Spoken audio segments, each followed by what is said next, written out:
भारत माता की इनकलाब इनकलाब वंदे वंदे।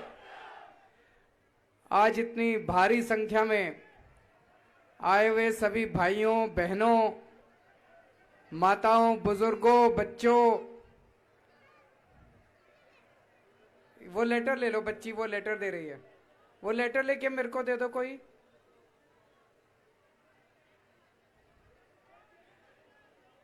यहां पे आज आए हुए सभी भाइयों बहनों, माताओं, बुजुर्गों, बच्चों, सब लोगों को मेरा नमस्कार, सबको मेरा प्रणाम। दोस्तों, चुनाव के पहले मैं आया था आपके यहां, गली गली में घूमा था। आप लोग मेरे से नाराज थे। कई सारी सड़कें टूटी हुई थी, नालों में पानी बह रहा था, पानी की निकासी की समस्या, सीवर की समस्या, कई गलियां पूरी गंदगी से भरी हुई थी। कई बहनें माताएं मेरे को अपनी अपनी गलियों में लेके गई, बोली देखो केजरीवाल जी कैसे नरक में रह रहे हैं हम लोग। आप लोगों की नाराजगी बिल्कुल जायज थी। मैंने हाथ जोड़ के आपसे एक ही बात कही थी। मैंने कहा जी 5 साल पूरी दिल्ली में कई काम कराए, ये काम रह गया हमसे, लेकिन इस बार वोट देके जिता दो। मैं आपको वादा करता हूं, पूरी आपकी विधानसभा में, किराड़ी विधानसभा में जितना सीवर का काम, सड़कों का काम रह गया, सारा काम करा दूंगा। मैं आपको वादा करके गया था। मुझे बड़ी खुशी है, जितने लोग थे सबने मेरे को उस टाइम वादा किया था। बोले केजरीवाल जी आपकी जुबान पे भरोसा है, आप जो कहते हो करते हो, हम आपको वोट देके जिताएंगे, लेकिन जीतने के बाद हमारी सड़कें और सीवर बनवा देना। आपने अपना वादा पूरा करा, आपने जम के वोट दिया, किराड़ी विधानसभा से हमारे को जिताया। आज मैं अपना वादा पूरा करने के लिए आया हूं, आप लोगों के बीच में अपना वादा पूरा करने के लिए आया हूं। मैंने वादा किया था कि आप हमको वोट दे दोगे, हम आपके सीवर और सड़कें बनवा देंगे।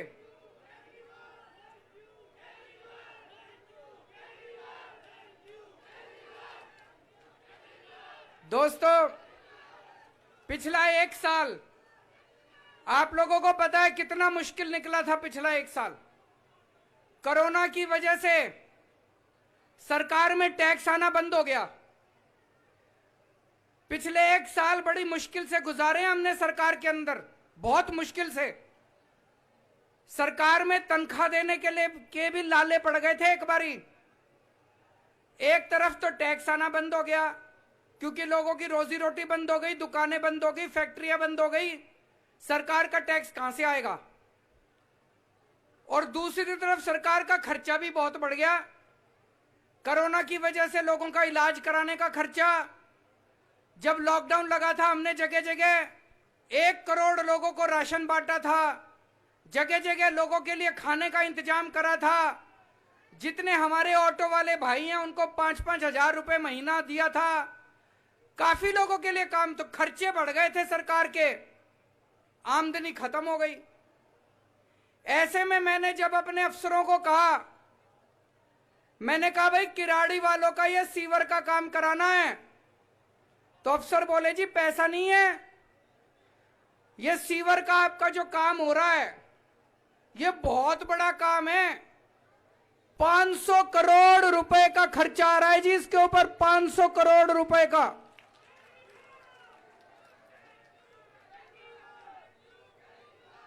$500 करोड़ का खर्चा है।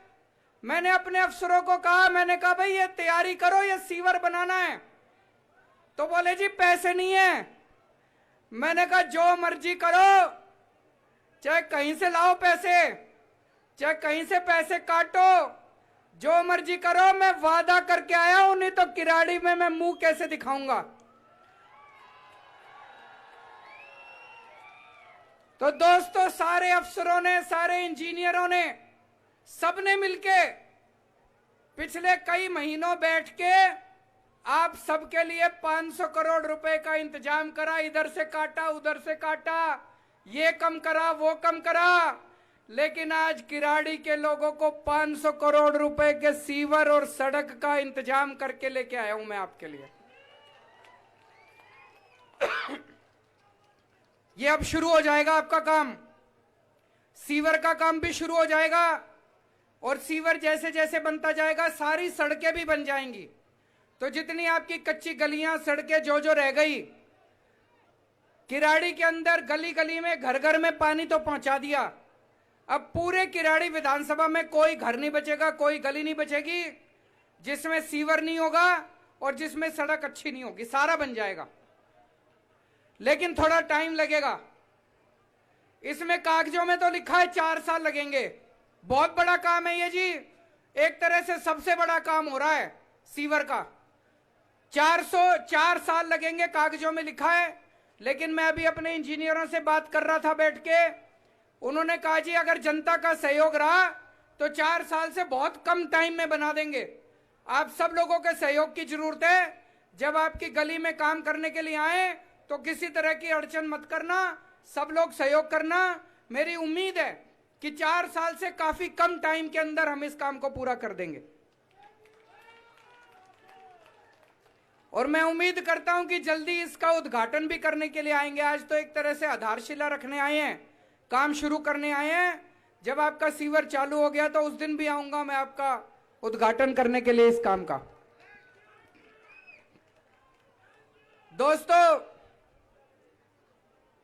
पिछले 70 साल में कच्ची कॉलोनियों के अंदर जितना काम पिछले 5 साल में हुआ है, आज तक मेरे को नहीं लगता किसी भी पार्टी ने करा है। बात करनी बड़ी आसान होती है, काम करने में मेहनत लगती है, रात दिन एक करना पड़ता है। मेरे को याद है चुनाव के पहले ये बीजेपी वाले कह रहे थे ना, सारी कॉलोनियां पक्की कर दी, सबकी रजिस्ट्री कर दी। यहां इतने लोग हैं, किसी की रजिस्ट्री हुई हो तो बता देना जी। कोई एक आदमी की रजिस्ट्री हुई हो, कोई कॉलोनी पक्की हुई हो तो बता देना। चुनाव के 2 महीने पहले बोले सारों की रजिस्ट्री कर दी, सारों की कॉलोनियां पक्की कर दी। अब इनके पास जाओ तो शक्ल नहीं दिखाते, भाग गए सारे बीजेपी वाले। हम ऐसे नहीं हैं। हम जो कहते हैं वो करते हैं। हम अपनी जुबान के पक्के हैं, हम झूठ नहीं बोलते। इसलिए जनता को भरोसा है। इसलिए जब मैं किराड़ी विधानसभा में चुनाव के पहले आया, मेरे को पता है आप खूब नाराज थे मेरे से, लेकिन मैंने एक ही लाइन बोली। मैंने कहा जी वोट दे दो, जिता दो, आपके सीवर सड़क दोनों बनवा दूंगा। मेरी एक लाइन पे आपने भरोसा करके वोट दे दिया, इस बात का मैं शुक्रगुजार हूं। और आज मैं अपनी जुबान पूरी करने के लिए आया हूं। आगे भी भरोसा रखना, केजरीवाल जो कहता है वो करके दिखाता है। आज आप इतनी बड़ी संख्या में यहां मौजूद हैं। मैं आप लोगों से 2-3 बात और करना चाहता हूं। एक तो यह बताओ किस किस का बिजली का बिल 0 आता है, जरा हाथ खड़े कर दो। आपका भी सबका आता है, आपका भी सबका 0 आता है। वो पीछे वालों का आता है, नहीं आता? सबके बिजली के बिल 0 आते हैं जी। सबके बिजली के बिल 0 आ रहे हैं दिल्ली में। मेरे को याद है 2015 में हम जीते थे चुनाव। 2014 की गर्मियों में 7-7, 8-8 घंटे के पावर कट लगते थे। 7-7, 8-8 घंटे बिजली जाया करती थी। अब बिजली जाती है, 24 घंटे बिजली आती है, नहीं आती? 24 घंटे बिजली कर दी और मुफ्त बिजली कर दी। पूरा देश नहीं, पूरी दुनिया में कोई ऐसा शहर नहीं है जिसमें भाई साहब 24 घंटे बिजली आती हो और फ्री में बिजली आती हो।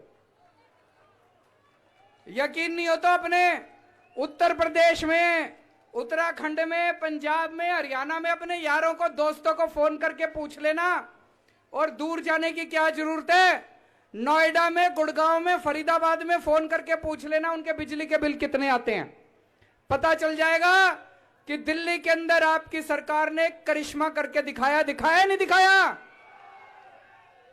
और ये दूसरी पार्टी वाले रोज मेरे को गालियां देते हैं, कहते हैं केजरीवाल ने बिजली फ्री क्यों कर रखी है, केजरीवाल पैसे क्यों लुटा रहा है, ये फ्री बिजली बंद होनी चाहिए।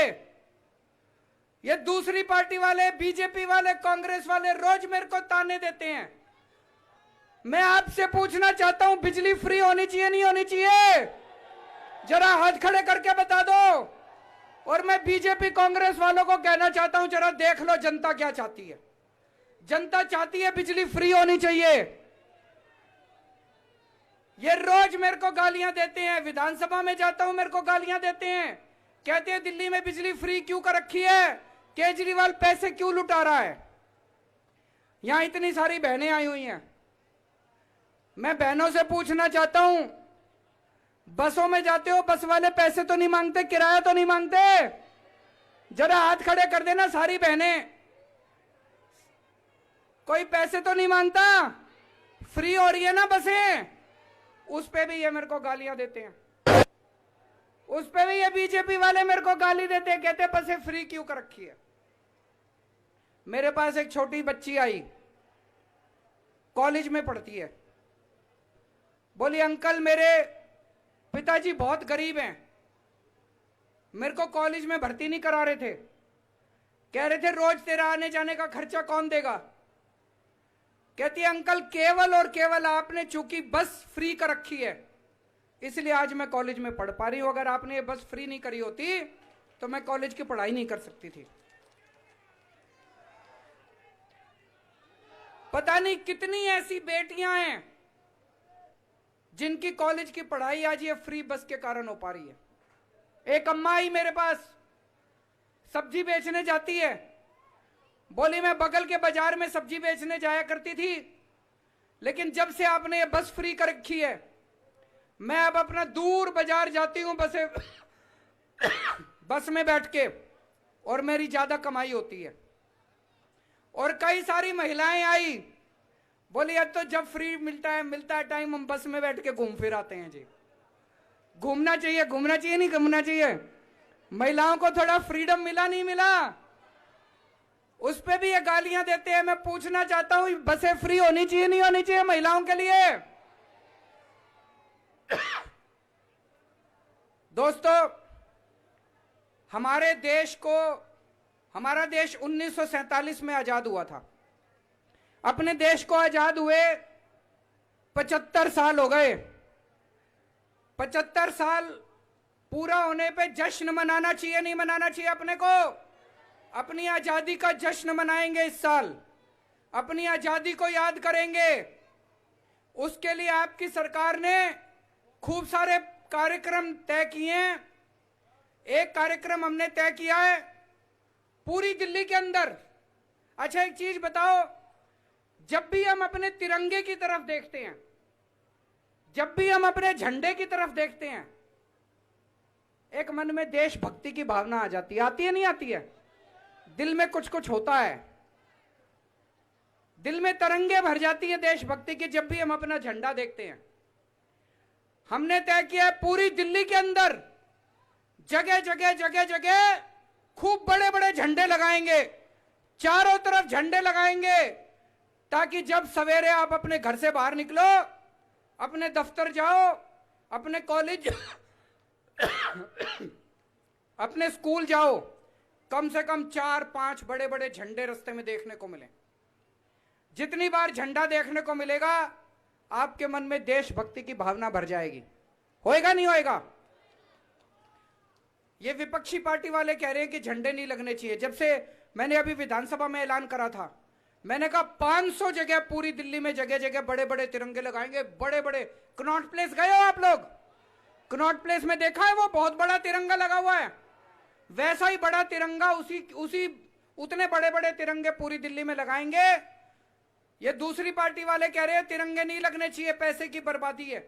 मैं आपसे पूछना चाहता हूं, तिरंगे लगने चाहिए नहीं लगने चाहिए? पूरी दिल्ली में लगने चाहिए नहीं लगने चाहिए?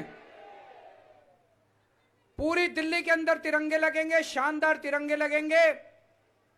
और एक चीज करने जा रहे हैं, हमारे स्कूल में बच्चों को फिजिक्स पढ़ाते हैं, मैथ पढ़ाते हैं, हिंदी पढ़ाते हैं, इंग्लिश पढ़ाते हैं, बायोलॉजी पढ़ाते हैं, ज्योग्राफी पढ़ाते हैं, देशभक्ति नहीं पढ़ाते। गलत तो नहीं कह रहा जी? देशभक्ति की भावना नहीं भरते अपने बच्चों में। हमने तय किया है दिल्ली के हर स्कूल के अंदर हर रोज 1 घंटे देश के ऊपर चर्चा होगी, देशभक्ति के ऊपर चर्चा होगी।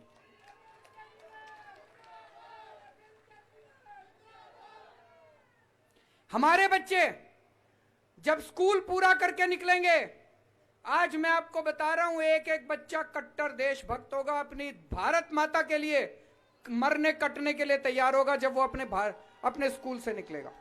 ऐसे बच्चे तैयार करेंगे हम, ऐसे देशभक्त बच्चे तैयार करेंगे जो अपने स्कूल से जब निकलेंगे, कॉलेज से जब निकलेंगे, शिक्षा पूरी करके वो कट्टर देशभक्त भारत माता के लिए मरने कटने के लिए तैयार होंगे। हमने तय किया है भगत सिंह, शहीद आजम भगत सिंह, बाबा साहब अंबेडकर, इनके जो विचार थे, इनका जो पूरा जीवन था, इसको हम दिल्ली में घर घर में हर घर के अंदर लेके जाएंगे ताकि हर व्यक्ति देशभक्ति से ओतप्रोत हो, हर व्यक्ति को यह महसूस हो कि कितनी मुश्किल से हम लोगों को आजादी मिली थी। भगत सिंह ने, सुभाष चंद्र बोस ने कितनी बड़ी बड़ी कुर्बानियां दी थी, बाबा साहब अंबेडकर ने कितना संघर्ष किया था, तब हम लोगों को आजादी मिली थी। तो ये पूरा साल 75 साल आजादी के खूब जश्न के साथ आपके साथ मनाएंगे। और आखिरी बात आपसे करनी है जो सबसे जरूरी है, आज से 1.5 साल पहले सुप्रीम कोर्ट का आदेश आया था। सुप्रीम कोर्ट ने आदेश दिया था कि राम जन्मभूमि के ऊपर अयोध्या में राम मंदिर बनना चाहिए। राम मंदिर बनना चालू हो गया, साल 2 साल के अंदर राम मंदिर बन के तैयार हो जाएगा। आपसे पूछना चाहता हूं, चलोगे राम मंदिर देखने? कौन कौन चलेगा? हाथ खड़े करो। तो हमने प्लानिंग करी है, दिल्ली के अपने जितने बुजुर्ग हैं, जितने बुजुर्ग माताएं हैं, जितने बुजुर्ग अपने हैं, उन सभी बुजुर्गों को दिल्ली सरकार मुफ्त में रामलल्ला के दर्शन कराने के लिए अयोध्या लेके जाएगी। उनका आने का, जाने का, रहने का, खाने का सारा खर्चा दिल्ली सरकार देगी। मेरे को लगता है एक पुण्य तो होता है कि खुद दर्शन करके आने का, लेकिन सबसे ज्यादा पुण्य होता है दूसरों को दर्शन कराने का। दोस्तों, मेरे को किसी की परवाह नहीं है। ये दूसरी पार्टी वाले जितनी मर्जी गाली दें, ये दूसरी पार्टी वाले जो मर्जी कहें, जब तक आपका प्यार, आपका भरोसा, आपका विश्वास मेरे ऊपर है, मेरे को इस दुनिया में किसी ताकत की परवाह नहीं है। दोस्तों, आप इसी तरह से अपना भरोसा बनाए रखिए। आप और मैं मिलके, आपकी सरकार मिलके दिल्ली को और दिन दूना रात चौगुनी तरक्की करेंगे, मिलके तरक्की करेंगे और अपने भारत का नाम रोशन करेंगे। भारत माता की। बहुत बहुत धन्यवाद सर। और सर ने अपने उद्बोधन में यही कहा कि तन समर्पित, मन समर्पित और सब ये धन समर्पित, दिल्ली मेरी दूं तुझे क्या, और यह जीवन समर्पित। एक बार जोरदार तालियों से आप अभिनंदन करें आदरणीय मुख्यमंत्री महोदय का। और अब मेरा आप सब